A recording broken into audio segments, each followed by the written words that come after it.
Olha, gente, de acordo com o Instituto Nacional de Meteorologia, no início da semana, a cidade de Piripiri registrou temperatura máxima de mais de 40 graus. A umidade relativa do ar está entre 25% e 20% no norte e centro-norte do estado.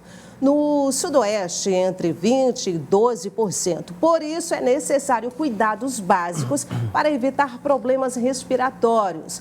Nós vamos tratar mais sobre esse assunto conversando agora aqui no estúdio com o otorrinolaringologista, o doutor José Wilson. Seja bem-vindo. Bom dia para o senhor, doutor. Bom dia a todos. Falar um pouco de baixa umidade do ar, é preciso conhecer os níveis críticos que a gente tem, né? Segundo a Organização Mundial de Saúde, a gente tem entre 40% e 60% uma situação ideal da umidade relativa do ar. Então, assim, quando ela cai a níveis abaixo de 40%, então a gente tem os 3 níveis mais importantes, que é o nível de atenção, que é de 30 a 20, sinal de alerta de 20 a 12, e abaixo de 12 é estado de emergência. Então, só para vocês terem ideia, a umidade do ar ela é muito importante no funcionamento do nosso organismo, né?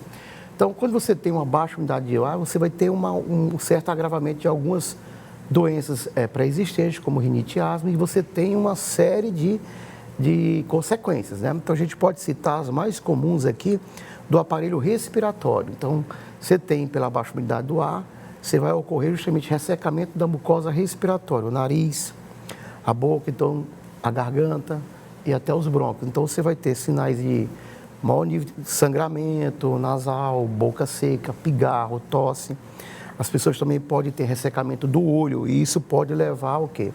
A vermelhidão, coceira, prurido e também a piora de doenças pré-existentes como rinite e asma. Então, já que o senhor está falando desse assunto, doutor, queria aproveitar e pedir, porque a gente tem uma ilustração que a gente vai colocar na tela agora, exatamente dos seios nasal, né? E eu queria que o senhor explicasse em cima dessa ilustração que a gente está vendo na tela agora. Bom, o que a gente tem aí é o revestimento da mucosa respiratória, né?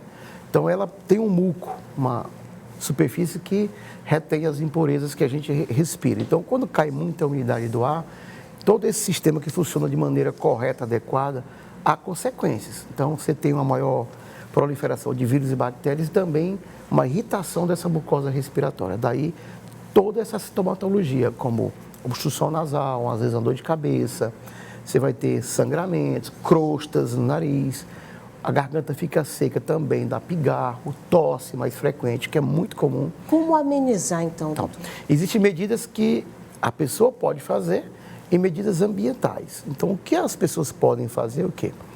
Lembrar que aumentar a ingesta de líquido, 2 a 3 litros de água por dia, e principalmente dar preferência para alimentos mais saudáveis com pouco teor de sal e também alimentos que tenham muito líquido, tipo melancia, melão, abacaxi. Então, a quantidade de líquido desses alimentos é importante.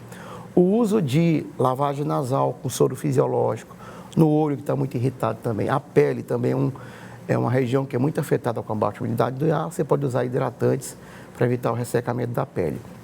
A nebulização também é importante para os pacientes que têm asma ou bronquite, então o ressecamento da via respiratória também pode ser melhorado com essas medidas. E também evitar atividade física no período de 10 até as 3 da tarde. Por quê? O pico da baixa umidade do ar ele ocorre entre 10 e 3 horas da tarde.